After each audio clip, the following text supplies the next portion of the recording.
Hello viewers, জনপ্রিয় ধারাবাহিক নাটক এটা আমাদেরই গল্পের ৩১তম পর্বের শুরুতেই আবেগঘন এক দৃশ্য দর্শকদের মন ছুঁয়ে যাবে। সায়রা গভীর নিঃশ্বাস ফেলে বলবে, কী শান্তি, এখন মনে হয় দোজকখানা থেকে বের হয়ে আসছি। ফাহাদ সঙ্গে সঙ্গে প্রতিবাদ জানালে সায়রা ক্ষোভ ভরে বলে উঠবে, তোমার বাসায় এখানে কোনো মানুষ থাকতে পারে? যা তাদের সম্পর্কের টানাপড়েনকে আরও স্পষ্ট করে তুলবে।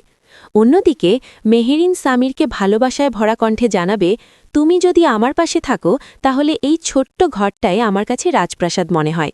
সে আরও বলবে, ভালোবাসাহীন রাজপ্রাসাদ তার কাছে শূন্য ঘরের মতো। এদিকে সামিরের বাবা মা অনুশোচনায় ভুগতে শুরু করবে। তারা ভাববে, তারা কি অতিরিক্ত কঠিন হয়ে গিয়েছিল নাকি সময়ের সঙ্গে বদলে গিয়েছিল। তখন বাবা শান্তভাবে বলবে, হয়তো দুটোই, যা পারিবারিক সম্পর্কের গভীর বাস্তবতাকে সামনে এনে দেবে। বন্ধুরা, এমন আবেগ, দ্বন্দ্ব আর সম্পর্কের টানাপড়েনের ধামাকেদার টুইস্ট নিয়ে এটা আমাদেরই গল্পের ৩১তম পর্ব আসছে আগামী ১৮ই ফেব্রুয়ারি বুধবার দুপুর ১২টায় শুধুমাত্র সিনেমাওয়ালা এন্টারটেনমেন্ট ইউটিউব চ্যানেলে। যারা এখনও আমাদের চ্যানেলের নতুন দর্শক তারা অবশ্যই সাবস্ক্রাইব করে নোটিফিকেশন বেল অন করে রাখুন, যেন কোনো পর্বই মিস না হয়। আজকের আপডেট এ পর্যন্তই। সবাই ভালো থাকবেন, সুস্থ থাকবেন। আল্লাহ হাফেজ।